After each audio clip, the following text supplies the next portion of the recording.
Hello children. Today you are going to learn about new topic reproduction.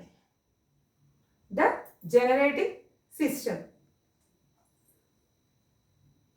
What is reproduction and why we are calling it as generating system? Here the reproduction is the process in which the living beings are giving birth to their offsprings of its child. So we are calling it as generating system. Here from the mother or from the parents they are going to produce their offsprings. So we call it as generating system. What is the need of this reproduction? Yes, it is essential like all other systems in our body, like respiratory system, circulatory system or digestive system. The reproductive system is also an important because without reproduction there is no survival or we cannot see the next generation of its kind. So it is also important for the continuity of our next generations. If there is no process of reproduction, there is no next generation. So it's important. If you see, for example, paramecium, it can reproduce asexually, means from the single parent, it can divide into two by the process of fission and produce its offspring in favorable conditions. But when the favorable conditions are not there and unfavorable conditions, it means by the contact of the another paramecium, it can produce its young ones. So you can see both sexual and asexually, means through the process of conjugation. But how this happens? For that we are going to do an activity. Take some milk in 2 bowls. Add 1 spoon of curd in milk, in 1 bowl of milk which is warm. The milk should be warm before adding the milk. And leave it for 6 to 8 hours. What happens? In the bowl in which we are added the curd, it becomes solid. But in which we are not inoculated, which are not added the curd, it does not turns into solid. It remains as it is, as milk. Why? Why it is not changing? Why it is changing into solid state? But the another bowl is same as the liquid state. Why? What is the change? What happens to the milk in which we are added the curd? What is there in the curd? Yes, milk is nothing but the curd is nothing but it consisting of some bacteria. We call it as lactobacilli or bacillus. So plural form, singular form is lactobacilli. So the curd consisting of lactobacilli or lactobacillus bacteria. Why? It's a microorganism. Then what is the necessary of this microorganism and why we are taking as a source of food? Means this bacteria helps in the process of digestion. So we are taking as a part of our food regularly. So here the lactic bacilli means we are adding curd, means we are adding bacteria into the milk. We are are inoculating the bacteria into milk. Means we are adding a spoon of curd. Means it does not contain one or two microorganisms, that is one or two bacteria, consisting of thousands of bacteria which cannot be seen with our eyes. But the spoon itself contains thousands of bacteria. When we are adding into the bowl, each consisting of thousands of bacteria, in that I am taking an example of one bacilli. Here one bacilli. This bacilli, by absorbing the lactose present in the milk, lactose present in the milk as a source of its food, and it grows and multiplies. Same here, it also reproduces. But here the reproduction is in the process of asexually. Means from the single parent it can produce multiple cells. So here one single cell I am taking. Here this cell will grow by observing the lactose present in the milk, and it multiplies, will divides. Yeah, will divides. During the process of cell division, the nucleus which is present in the cell will also distributed to two daughter cells equally. You can see the two daughter cells. And again these each and every single daughter cell will undergo the same process and it divides into four. So we call it as cell multiplication. Cell continuity of the cell division we call as cell multiplication, because it goes repeatedly. And during the process of these growth and cell division or cell multiplication, it releases chemicals also. As a part of excretion, it releases some chemicals. These chemicals, due to the production of these chemicals, we will get pungent smell after few hours of the formation of the curd. If you see, after 8 hours, it will get solidified. It is tasty. The taste of the curd is sweet. But leave it there only, not in the refrigerator.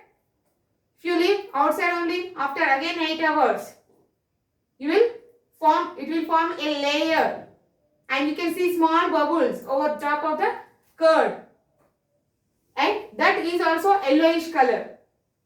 You can get the pungent smell from the curd. Why? Because repeated multiplication, amount of cells increase. As the cells content increase in the curd, the excretory chemicals, excretory products from those cells also increased. So we will get the pungent smell. Nothing but due to the more amount of excretory products present in the curd, we will get that smell. And you can see small bubbles, that is nothing but the carbon dioxide. So this is about the curd. For the formation of curd, it also requires favorable conditions like temperature. And if you see in the rainy season, if you see in the summer season, it requires just 3 to 4 hours for the formation of curd. But whereas in the winter season, it takes more, and the milk should be hot when compared to summer. But in summer, the temperature is the quantity of the milk and the milk temperature also less, then it will form curd. But in the winter season, if the milk is not warm or more warm, then the formation of curd will be less. So this is about the curd formation. Okay. Next, if you see the reproduction, here the reproduction is again two types. That is asexual reproduction and also sexual reproduction. In that, first we are going with the asexual reproduction. This asexual reproduction can be seen in the lower organisms. Why? Because in the higher organisms, the male and female gametes are male and females are different, but in the lower organisms like microorganisms or some lower plants, there is no variation between male and female gametes. So the single cell will act as parent and helps in the process of reproduction. Means there is no fusion of gametes in the asexual reproduction. From the single parent itself, it can give the next generation offspring. Okay?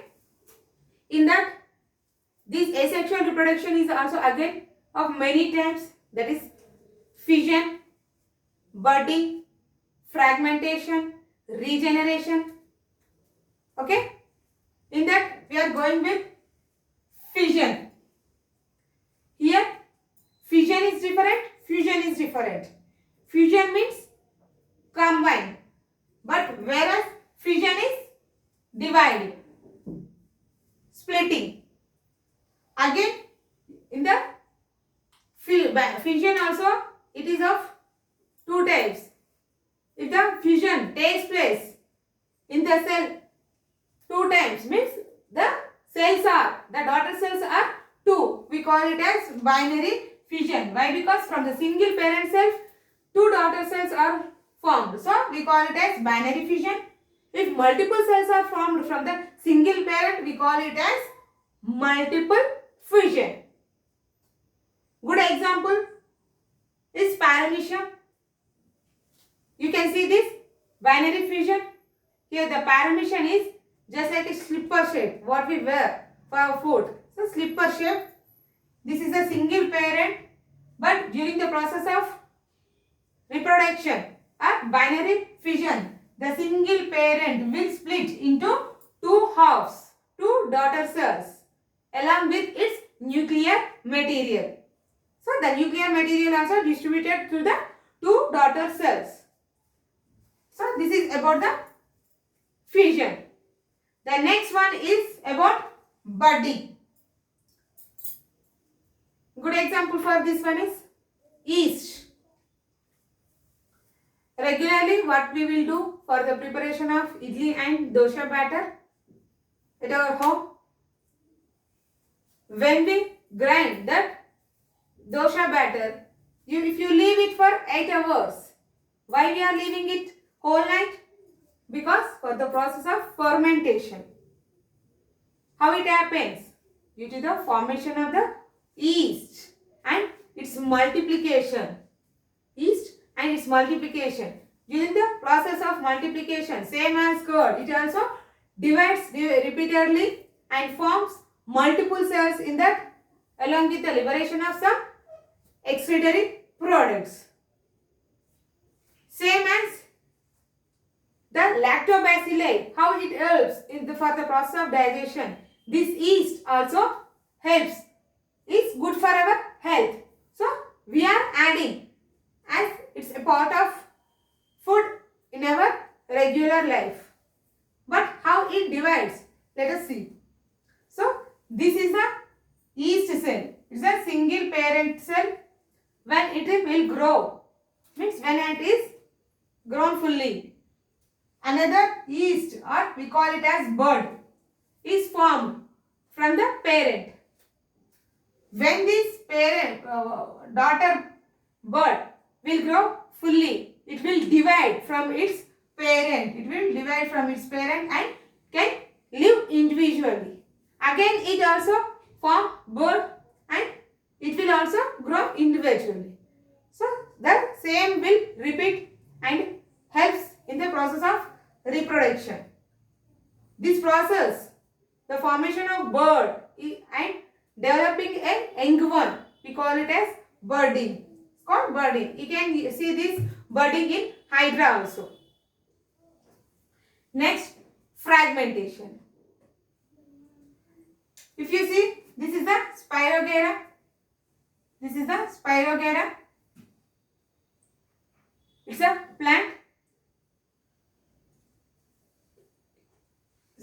Same, if you see in this fission, if it divides times. If it is it produces daughter cells two, then we call it a binary fission.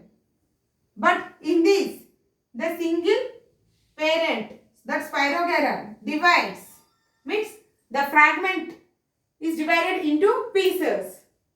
The single fragment will divided into pieces, and each and every piece or every fragment will grow individually. Means from single fragment, yeah, we can get 3 or 2 fragments which can grow individually. So good example for the fragmentation is Spirogyra, and next one is regeneration. Regeneration. The name itself you can remember easily. Generation means formation. Re means again, repeated. If you see, this is the planaria. If any part of this is cut into pieces, it may be head or body part, yeah, it's a tail. That separate head, body part or tail will develop into another new parent, that is a planaria, new individual. So we call it as regeneration. Means from the single parent itself, if any part, if you see this is a middle part without head part and tail part, it can develop its head and tail parts. If it has divided into tail part, this tail can develop its body and head part. That is the feature of this planaria, and this is about regeneration. So these are some examples of asexual reproductions. In the next class, we are going to learn about sexual reproduction. Thank you, children. See you in the next class.